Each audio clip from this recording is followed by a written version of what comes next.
Also, here be sure to check out that Harambe Wildlife Reserve sign. That animal at the bottom is the sable antelope. Hopefully we get to see that friend out there. The sable antelope are the emblem for the Harambe Wildlife Reserve because they are fighters in nature and we like to fight for their conservation.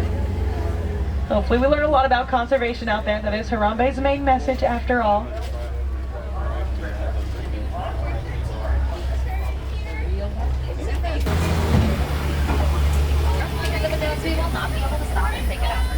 And then with the light shining through the trees.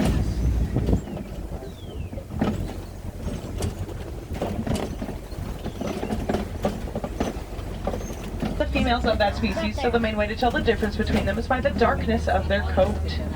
Male bongos will have a darker coat, and that coat will only get darker with age. Contrary to popular belief, hippos can swim, they just don't really like to. Instead, they prefer to walk along the riverbed, as our friend is doing. Looks like we got another one coming up, as well as baby hippo. It looks like it's mama hanging out there. That baby hippo is named Greta.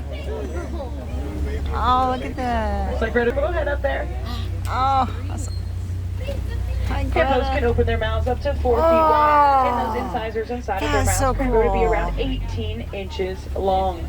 That's about the length from the tip of your middle finger all the way 18 feet long. That's as long as a giraffe is tall.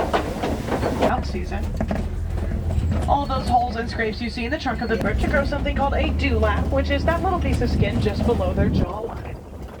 The dewlap helps with blood circulation, which is especially important in the Hartman's Mountain zebra because a group of zebras is called a dazzle. Also to our right with those super long horns are the Ankole cattle.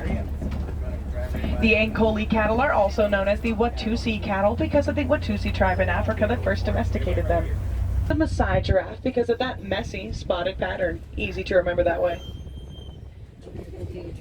Giraffes use their long tongues to grab leaves from trees, being sunburned. That's how often those guys are eating. Looks like we can see a couple more of them out there. African elephants are, you guessed it, from Africa. And that's easy to remember because their ears resemble the continent of Africa. They will warn the rest of their herd, and that herd will lead cattle down on hot days here in the savannah. So it's sort of like AC for the A's. One way that elephants help their friends out here in the savannah is by digging those tusks deep into the ground during drought season to access the water supply beneath the surface. And then they'll leave those holes open for their friends to access, making sure everybody here in the savannah is nice and hydrated. And then coming up on this familiar shaped island to our left, we are seeing the greater flamingo. I have heard a lot of commotion today on the radio about some baby flamingos hatching, so make sure you're looking for either some eggs or some little gray fluff balls. Those are baby flamingos. There they are. So we might be seeing one way up there up front. Is that them? There's Those a are couple of rocks. them there. Those are, I'm seeing rocks. They are brand spanking new. I don't, oh, yeah. Greater flamingo get that beautiful pink color from the carotene in the shrimp they eat. I see the babies. Knowing this, a lot of fishermen in Africa will use that pinkness to gauge how much shrimp is Look in the at water that. before heading out onto their boat. That's so cool. If you Look at notice all that the some of the babies. flamingos are grayer than others, that's because they're babies. That grayness will fade with age.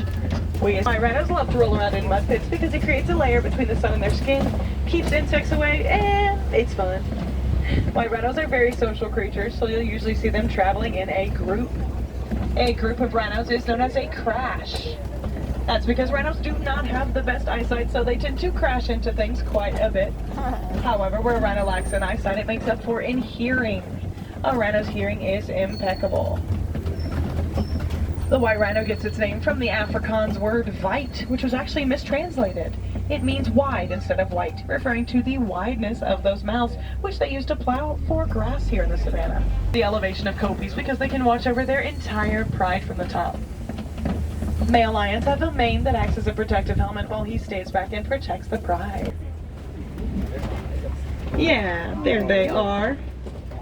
And then hanging out behind the baby and the mama white rhino, we're seeing the bontebok. Hopefully we'll see that friend a little bit better just ahead. We know those ostriches are female because of those beautiful gray feathers. Males have black and white. We also know those ostriches are female because it looks like we're seeing their nest of eggs right there on the ground. Ostrich eggs are super strong. They can hold the weight of an adult male without cracking. Nigerian dogs are very social creatures. They do a lot of running and jumping and obviously climbing, and that all helps these guys to mature physically and socially. I know that makes them seem like super fun pets to own, but if we are considering adopting goats, please do a ton of research first.